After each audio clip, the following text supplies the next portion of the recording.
There are thousands of different amazing organizations one can contribute to. Organizations that help fight hunger, provide shelter, healthcare, the list could go on and on. Today we have chosen to look at a nonprofit organization in particular that most people have heard of, but it is not often recognized for its amazing success.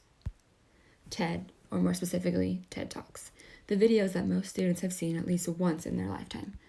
If you have never heard of TED Talks, you may be wondering, what is it? So don't worry, we will catch you up to speed.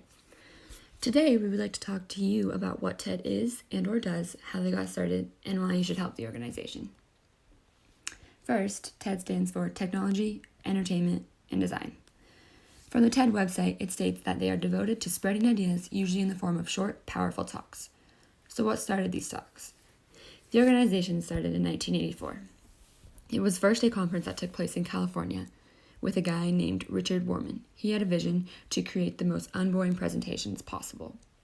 He chose the best of the best and had them talk about what they were most passionate about at his conferences. However, the funny thing is he would stand up there with them, and if he felt the crowd was uninterested at any time, he would kick the presenter off the stage, even if they were talking mid-sentence.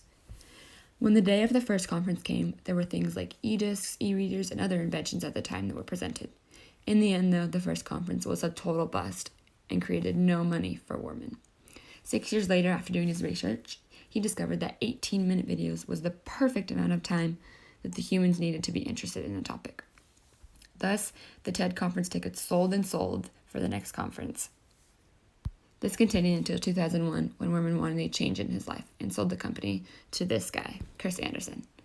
Anderson decided to continue the short education videos, but he took the company to the next level by posting them on YouTube and creating them and making them available to the general public for no cost. Now that we all understand the concept behind TED and the talks, we can talk about how TED works. First, for the conferences, the company does not pick them. In fact, Chris Anderson himself picks them. Once they are picked, there is a long process that happens before the conference even takes place. It's not as simple as a speaker walks up and they record it. The preparation starts about 6 to 9 months before the chosen speaker hits the stage. The speaker is required to try to come up with a topic that they are passionate about, but is not too nerdy to then bore the conference and its attendees. This is why some general guidelines have been put into place to develop the best presentation possible. Some of these guidelines are stated as follows. It is supposed to be a journey of discovery, and it is believed that the presenter is supposed to make the audience feel like they are experiencing a little miracle. 2, they are not allowed to use teleprompters. They have to memorize their talks. 3, they're supposed to make frequent eye contact, and they're supposed to pick 5 or 6 people in the crowd and look at them as they speak. 4, they are not supposed to move around a lot as it distracts from the crowd. 5, they use visual aids like slides, but they're supposed to use them sparingly. These guidelines above are directly from TED Expectations and are a good way to show you guys how much effort and how strict these talks are and what some of the presenters have to do to prepare for them. They also have to practice multiple times in front of many audiences, as this will take away the nerves when the big presentation comes. So after learning about TED, it is now important to understand the impacts these talks have and how as an individual you can help spread this knowledge. Despite the criticism TED receives for being elitist, the organization has impacted the world for the better. Maxime Mason, a Canadian family physician, states that usually such high-quality presentations or lectures are reserved for physicians or professionals and are mainly given as conferences in overpriced symposiums, and he could not be more accurate. TED Talks have provided an inspiring way to produce thoughtful ideas that impact the world, cultures, and a bunch of different other aspects of life. The best part of it all is that the videos come at no cost. All of them are free and readily accessible. If you ever watch a TED Talk video, you understand that most of the speakers are extremely passionate about what they're talking about.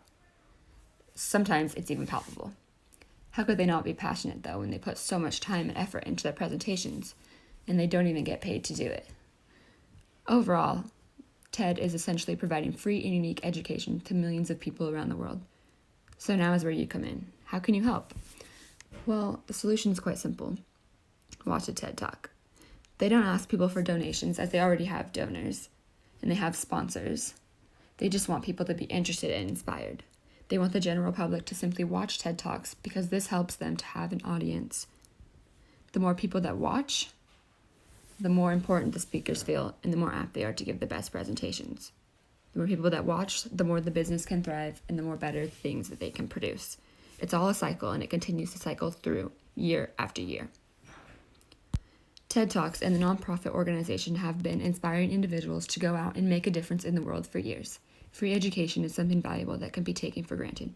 Next time you have some free time, take advantage of this amazing organization, all it has to offer. So please, go watch a TED Talk. Thank you.